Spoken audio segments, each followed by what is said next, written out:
Hi guys, it's Miss Smoot. I'm going without camera today as we start part 2, and it'll be fine. In our textbooks on part 2, we are on page 595.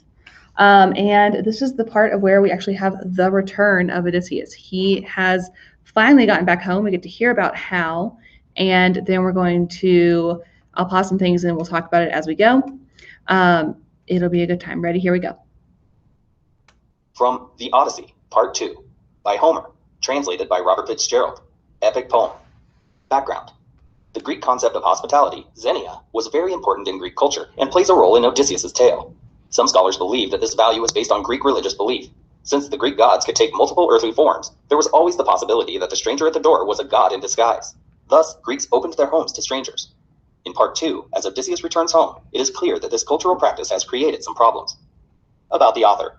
Homer, born approximately 850 BC, died approximately 750 BC, is credited with writing the Iliad and the Odyssey. For almost 3,000 years, these epic poems have captured readers' imaginations and inspired countless works of art and literature. From the Odyssey, Part 2, translated by Robert Fitzgerald, by Homer. 20 years gone, and I am back. So, sorry about the Homer stuff, we didn't need that. But the background stuff, we know about xenia, which is the concept of hospitality, and we're going to see how maybe that's not such a great thing always if it comes into play here.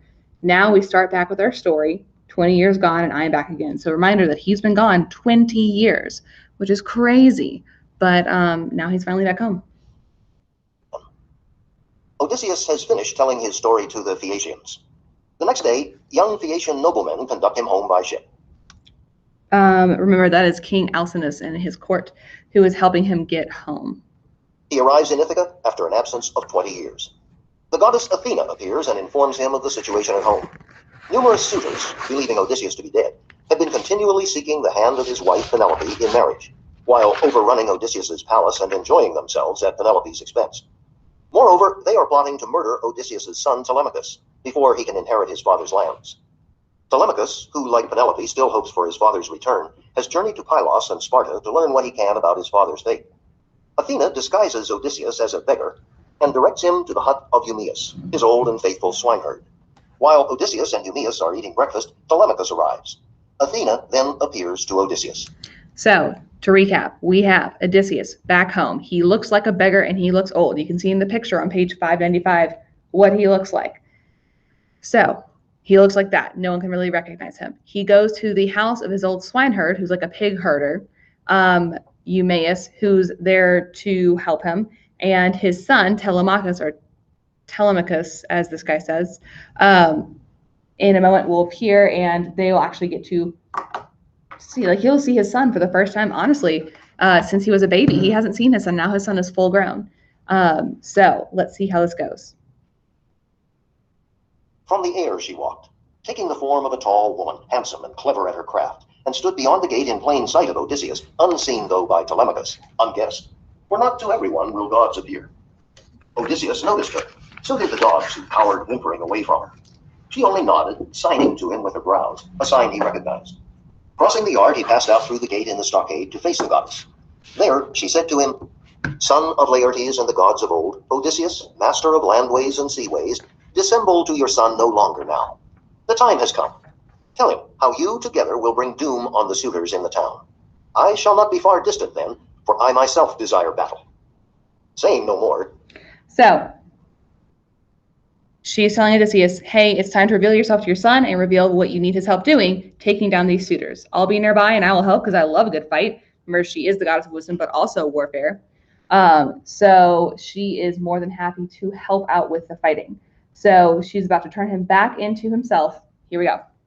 Her golden wand upon the man, making his cloak pure white, and the knit tunic fresh around him. Lithe and young she made him, ruddy with sun, his jawline clean, the beard no longer gray upon his chin. And she withdrew when she had done. So honestly, she basically gives him a huge glow up. Like, he looks amazing. Not only is he like back to being not a beggar, he looks chiseled, he's golden, he's got a little suntan, he's got some, dye in his beard, so it's not gray anymore. Now it's like, it looks great. Basically, he's in his prime now. So now she thinks he's ready to meet his son. So then she disappears. Then Lord Odysseus reappeared, and his son was thunderstruck. Fear in his eyes, he looked down and away, as though it were a god, and whispered, "Stranger, you are no longer what you were just now. Your cloak is new, even your skin. You are one of the gods who rule the sweep of heaven. Be kind to us. We'll make you fair oblation and gifts of hammered gold. Have mercy on us." The noble and enduring man replied, "No god. Why take me for a god? No, no. I am that father whom your boyhood lacked and suffered pain for lack of. I am he." Held back too long, the tears ran down his cheeks as he embraced his son. So this is really their first meeting moment. Also, this is the meeting of father and son in our packet.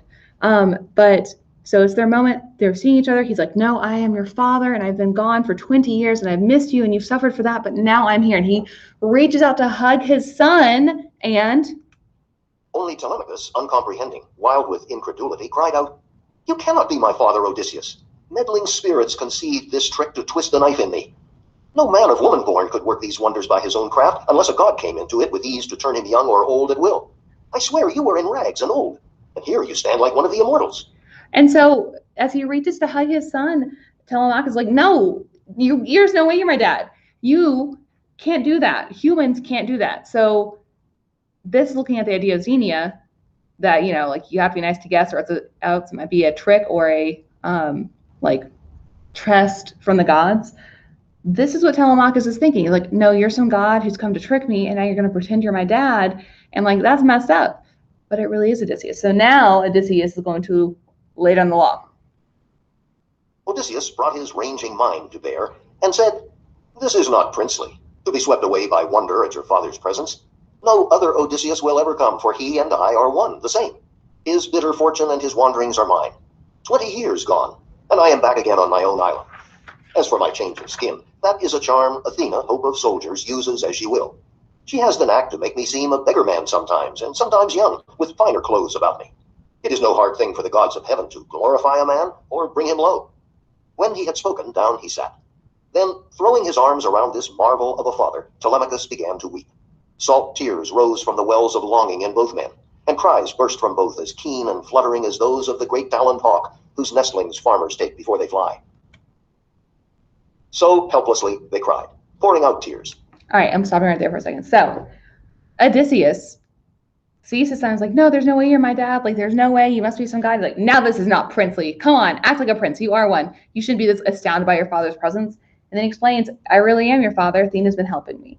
Then, now looking at each other, they actually do embrace and have their moment. I'm looking at line 1062.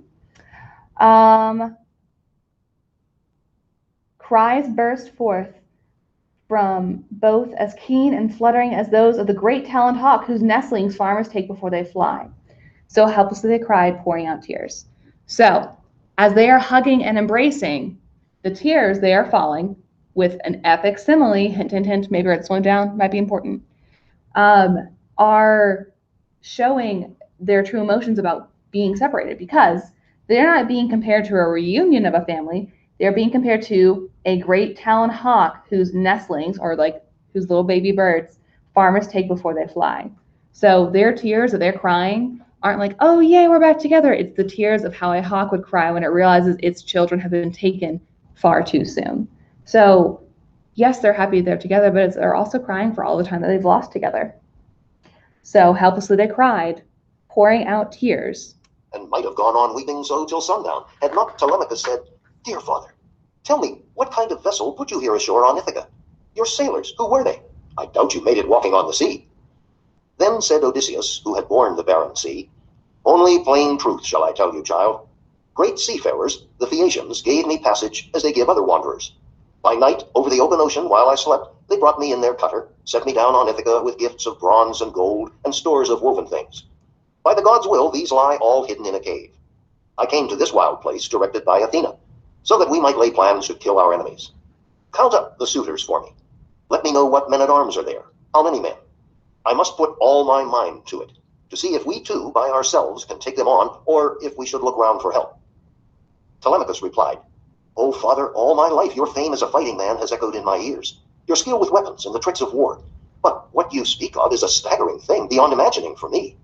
How can 2 men do battle with a houseful in their prime? For I must tell you, this is no affair of 10 or even twice 10 men, but scores, throngs of them. You shall see, here and now." The number from Dulichium alone is 52, picked men with armorers, a half dozen. 24 came from Sami, 20 from Zakynthus. Our own island accounts for 12, high-ranked, and their retainers. Medon, the crier, and the master harper, besides a pair of handymen at feasts. If we go in against all these, I fear we pay in salt blood for your vengeance. You must think hard if you would conjure up the fighting strength to take us through. So all of this is like, oh, Dad, how'd you get back? And he's like, well, I've got all this gold and stuff they sent with me because of my perilous journey, and they're helping me, and that's great. I'm back here, though, because, and this is the important part, this is him telling Telemachus, I need your help to take care of all these suitors. We have to kill all of the suitors, so that way I can regain my throne and take back what's mine, which is Ithaca and his family. Telemachus says, well, maybe, Dad, but please know, and he lists how many there are, and there's over 100 guys at this house who are trying to take Penelope as their spouse. Because if they marry her, they get to be the ruler. They get to be in charge. They get to have a kingdom that they didn't even have to fight for. So all they have to do is get her to marry them. And she's been waiting for 20 years for her husband to get back, and she has not taken anybody yet. And later I'll kind of explain how she does it. But so Tom's like, we have all these people. It's going to be crazy. And Odysseus says, Odysseus, who had endured the long war and the sea, answered, I'll tell you now.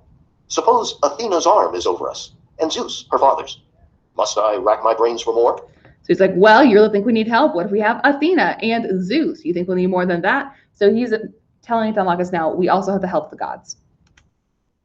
Clear-headed Telemachus looked hard and said, those two are great defenders, no one doubts it, but throned in the serene clouds overhead.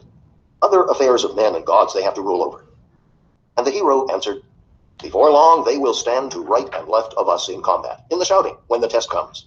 Our nerve against the suitors in my hall. Here is your part. At break of day tomorrow, home with you. Go mingle with our princes.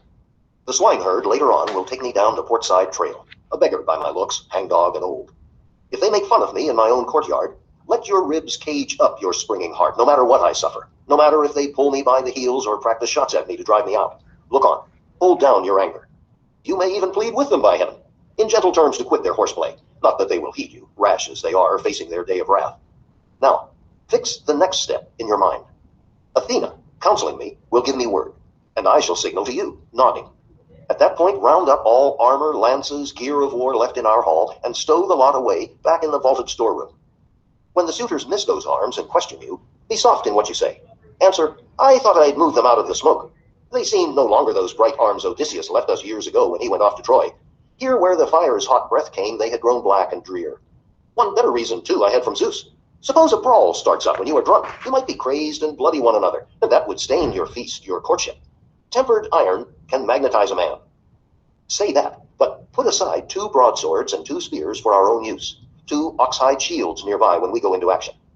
Pallas, Athena, and Zeus all-provident will see you through, bemusing our young friends. All right, so this is him telling the plan to Telemachus. I know that was a lot, but here's what it is. I am on line 1120. Tomorrow, you, Telemachus, need to go mingle with all the other people there. And the swineherd will take me, a beggar by my looks, meaning I'm going to turn back into a beggar, to the side. I'm going to walk in. They're going to make fun of me. They're going to poke and prod at me. They're going to laugh at me. But, don't react, son. It's going to be fine. That was at line 1125. Then, the next step, Athena will give me word, and I'll signal to you with a nod that it's time for you to gather all of the weapons that they have on them, on the walls, all their shields, all their swords, all their spiky ball things on a chain, all their throwing stars, whatever they got. Get it away from them and put it somewhere else. If they ask, just say, oh, I want to make sure you guys were safe, and, if you start drinking too much, you might get in a brawl, and then what would my mother think? Because remember, they're trying to get with his mom. Gross. And so then you can take all things away, except, and now I'm at line 1150.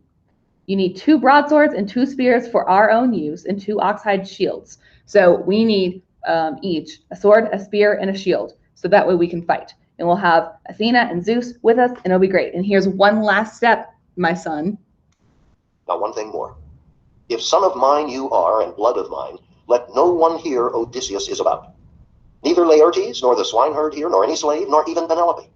But you and I alone must learn how far the women are corrupted. We should know how to locate good men among our hands, the loyal and respectful, and the shirkers who take you lightly as alone and young.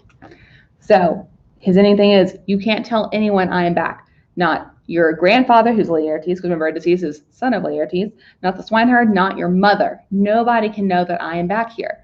Because if they found out, they might change how they act. And I want to see who's true, who's faithful, who's good for us, and who is corrupted. So that is the end of our father and son reunion. So here's the challenge for you guys. Argus, great little, it's so short, but it's so good. You are going to read Argus on your own. It's literally a page and a half. You need to write down in your space for Argus what happens, but, and here's the bigger but, I'm going to go ahead and tell you now, Argus represents something really important. And so you need to figure out, what does Argus, the dog, represent? All right, guys, that's it for me. And I'll see you in the next one.